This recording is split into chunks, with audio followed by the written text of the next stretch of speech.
Good afternoon, everyone. Welcome to the museum today. Thank you for choosing science for your holiday activities.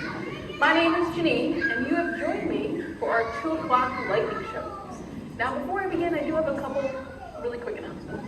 The first, we're going to be making lightning in the air. Let me try that again. We're going to be making lightning in the air.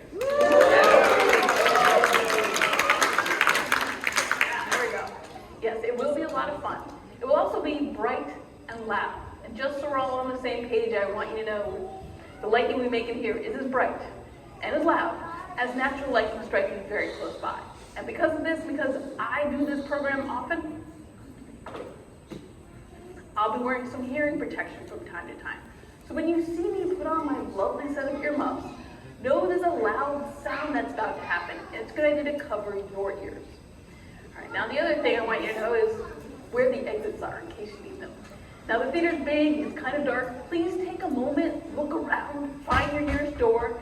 Any of the doors you came in, you can turn right around and head back out. And those of you who are here in the basement where I am, there are 2 doors in the basement level. There's a door right over here in the corner to your right. There's also a door in the back of the theater on the left. Both those doors lead you back out to the basement level of the movie. All right, with all that stuff out of the way, let's get started.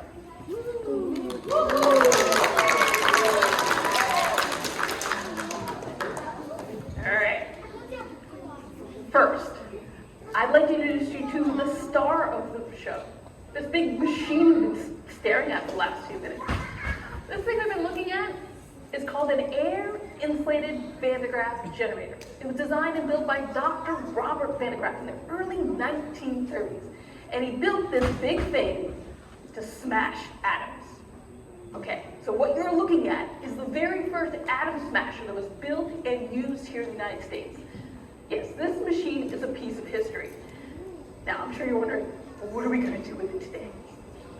Let me show you a small taste of what it does best.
I'm glad you enjoyed those first few sparks, but who thought that wasn't so loud, not so bad? All right, you are in the right spot, friends, because what you just witnessed are some of the smaller sparks I can make. Yes, those are the small ones.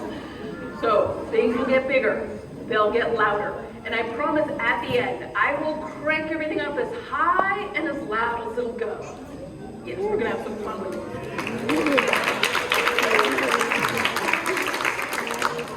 Now, in the meantime, we're going to think a little bit about how this Van de Graaff generator works. How does this big machine make lightning? We're also going to be thinking about how the lightning bolts we're seeing indoors today are like lightning bolts outdoors, and how to keep ourselves safe during a thunderstorm. All right, so our Van de Graaff. I've called this machine a generator a couple times, but weirdly, it doesn't generate anything. Instead, this machine is very good at collecting electric charges. So electric charges are around us all the time, everywhere we go.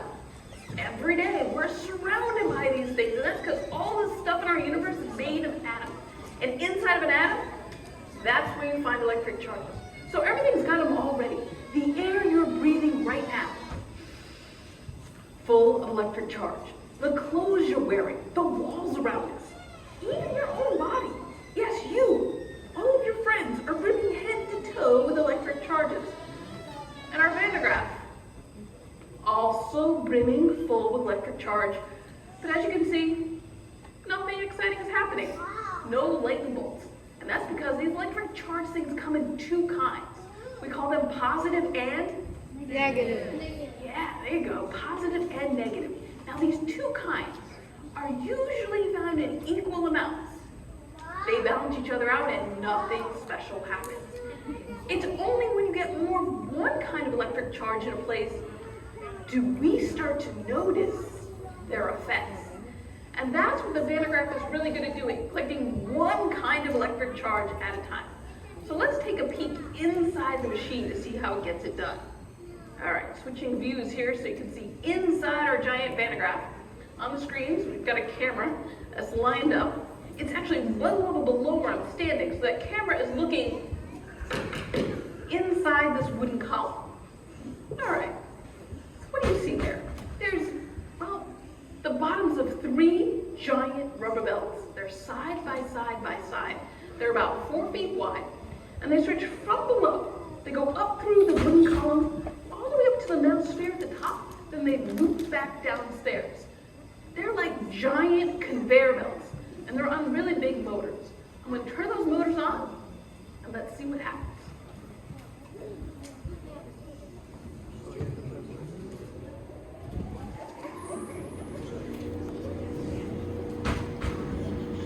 Okay, we're looking, we're listening.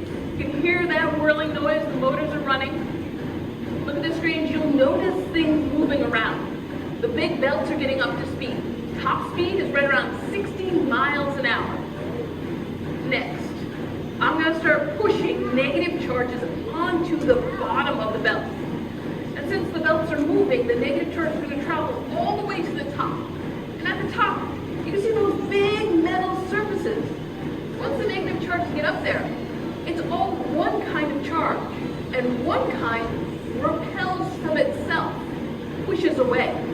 So those negative charges will push their way to the very outside surface, and then start pushing their way through the air. And eventually, we're going to be able to tell they're pushing their way through the air, because we're going to notice some changes. All right, I'm going to step over here. I'm going to start adding negative charge to the moving belts. And I want you to watch and listen for any changes. Here we go. Adding negative charge. Add some more. Oh, I forgot something. I almost forgot. All right, going up next to the Van de Graaff. There we go. That thing is a metal pole with a metal ball. Since it's all metal, it's a great conductor. So our metal pole is a convenient path to the ground for any charges that are moving through the air. Okay, so we got our big pole up now. All right, let me go back over here and add more negative charge. Add some more, and some more, and a little more, and a little more, and a little more, and more, and more, and more, a little more. Okay, there's negative charges at the top. Probably some moving through the air. And if you listen very carefully right now, there's nothing. Okay, electric charges are invisible and they're silent. We can't hear them, we can't see them, but let's see what happens when we add more.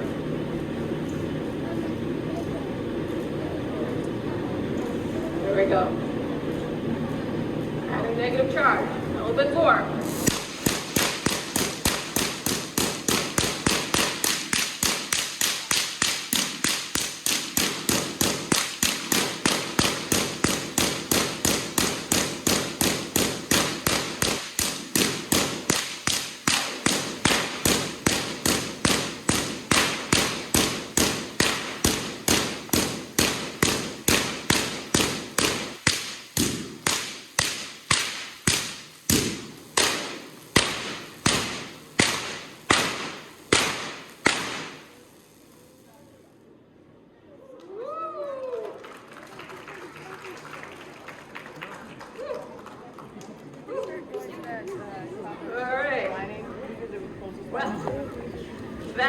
things got loud and things got bright. Woo. All right. So there was a lot to see there and a lot to hear. So the light you could see and the sounds you could hear all happened when those electric charges started punching their way through the air with a lot of energy. As they punch their way through the air they're moving through gets really hot. The air gets so hot, it starts to glow. So there's the light. And the sounds are being made at that same time. When the air gets hot, it expands. And as it gets bigger, it pushes on the air next to it. That pushes on more air. Eventually the air gets pushed right against your eardrums, wiggles your eardrums back and forth, and this is how we hear sound. This is also how thunder is made. So we get light, heat, and sound being made as electric charges punch their way through the air. All right, let's make some more sparks. Yes. All right, in front, I turned on two machines. We got some little sparks happening. These things that look like plastic boxes with tubes sticking out. These things are called Tesla coils. They're named after their inventor, a guy named Nikola Tesla. And at the very top, there's a little purple spark. It's about 5 inches long. And if you listen, there's a sound. All right, so we got light we can see and sounds we can hear. We know we've got electric charges punching their way through the air.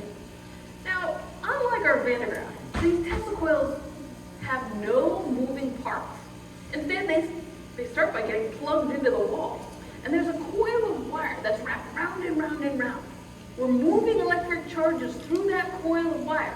As they move, they make strong magnetic forces, which move more charges in a second coil of wire, which makes strong magnetic forces.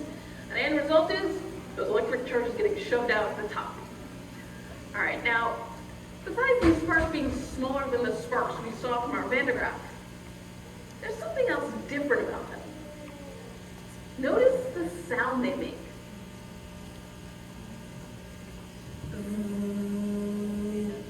Yeah, a little buzzing noise. And notice it never changes. Oh, it's the same. That's because the sparks we're looking at right now are made up of many sparks. One happening after another really fast.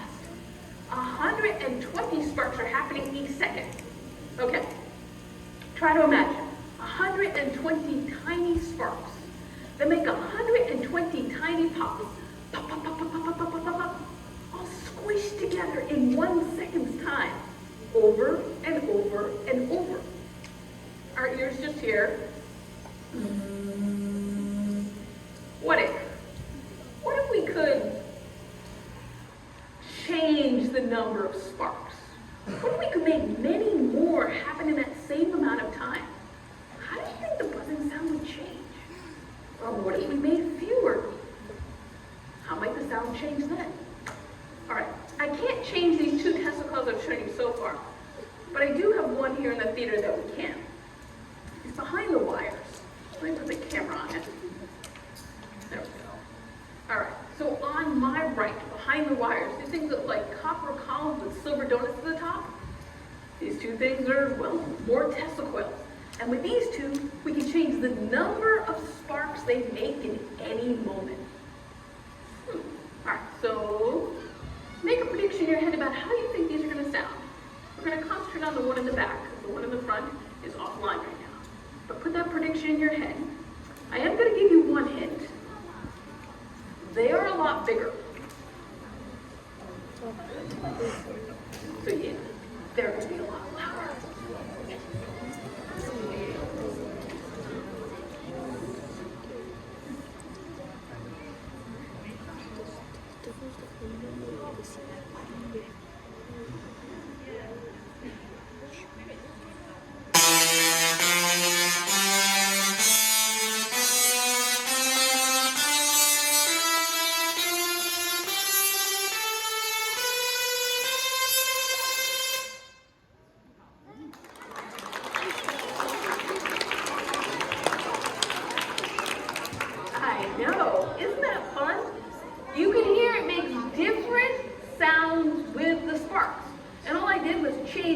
number of sparks. In this case, we made more and more and more sparks at each little moment, and the pitch got higher and higher and higher. Okay, so we can control the different numbers of sparks over time, and we can arrange them any way we want. That means we can make music. So let's do it.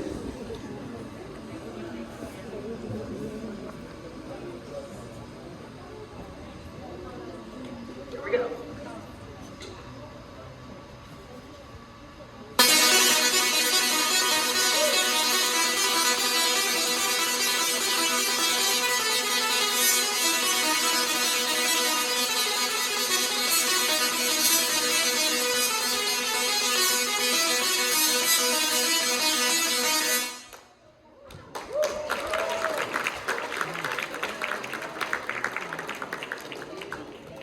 Awesome. I'm glad you enjoy that as much as I do. And don't worry, we will get back to the musical sparks right here when we crank things up all the way. Now for the last couple of minutes, we're going to think about lightning bolts outdoors. Because you know what? Here in the theater, we've seen sparks that have been inches long and maybe even many feet long. The longest lightning bolt we've seen so far today was probably about 20 feet long, right about 1 million volts. Outdoor lightning can stretch for miles. It can have a force of up to 1 billion volts behind it. That's a lot. And of course, well, that means it's dangerous stuff. It's important to know how to keep yourself safe. One of the best things to do, as soon as you can hear thunder, head indoors. Houses, buildings, yes, they are safe places to be. So when thunder roars, go indoors. Now once you get inside, there are a few precautions you need to take because lightning can strike a house. And if a lightning bolt hits a house, it's still attracted to the opposite charge in the ground and will find a path to the ground. Okay, now some of the paths a lightning bolt will take through a house are the good conductors. Yeah, conductors now, things like wires. So if you're home and you hear thunder, you want to be sure you're not attached to any kind of wire, anything that's plugged directly into the wall. Also, lightning will find a path over the plumbing in your house. Yes, that's another good conductor, either the pipes or through the water. So if you're home and you hear thunder, you want to be sure you're not attached to any kind of plumbing. That means the dishes can wait till later. Hearing thunder, great excuse, dishes can wait. Don't take a shower or a bath. And if you gotta go, go quick. All right. We're gonna think about one other place that is safe. Yes, your house is a safe place. There's another place that's really safe too. Your car. Now, how many of you have heard that before? Your car's a safe spot. You hear thunder, go hang out in your car. Yes, lots of us. And I'm sure some of you out there have wondered about it because it seems like a weird thing. I know that lots of folks have heard the car is safe because it's rubber tires. Yeah, okay. Rubber is a good insulator. Awesome. That's a material that electric charges have a really tough time moving through. All right, so we got rubber tires under the car. Let's think about the lightning. That lightning bolt just came crashing down, pushing its way through miles and miles of air. Air is also an excellent insulator. Okay, so that lightning bolt just blew through all that air, hit the top of your car. Underneath, you get your 4 rubber tires with their steel belts on the inside. Your itsy bitsy rubber tires. Okay, got miles of air, little bit of rubber. You think about this for a moment, you start to realize you would need a lot more rubber. All right, so you don't have enough rubber in the tires, but the car is a safe place. It just has nothing to do with tires. It has everything to do with the car's metal body, being surrounded top, sides, and bottom by metal. And I'm sure you've noticed, I'm in a giant metal birdcage. And I'm surrounded top, sides, and bottom by metal. Okay, so if this is all true, we should be able to design an experiment right here, right now, to test it out. And that's exactly what we're going to do, because I'm way up here in the air. We're going to get our Van de Graaff generator back on. You hear those motors coming on now. I'm going to crank the machine up, our Van de Graaff generator, up to right around 1 million volts. make a bunch of lightning, strike this metal cage with me inside, and we'll see what happens.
And yes, you can see I'm fine.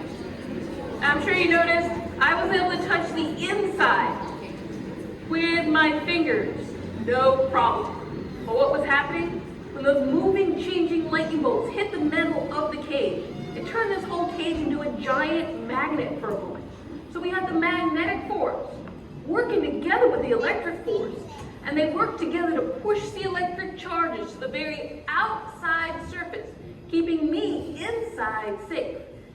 Okay, so if you're in a car, as long as you're surrounded top, sides, and bottom by metal, that's a safe place to be. Yes, you're hearing thunder? Great. Just stay inside the car. Now, any metal thing that's surrounding you is also a safe thing, like a plane, a train. Okay.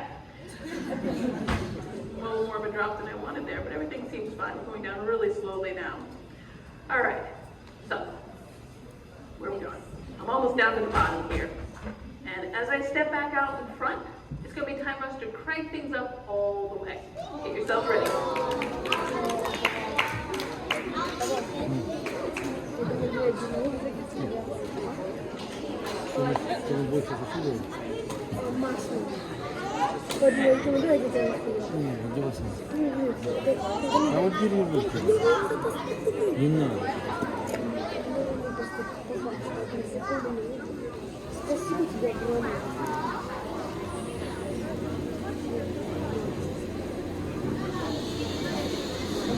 Okay. If you have questions, I will be here afterwards. But right now, please sit back, relax if you can, and enjoy our indoor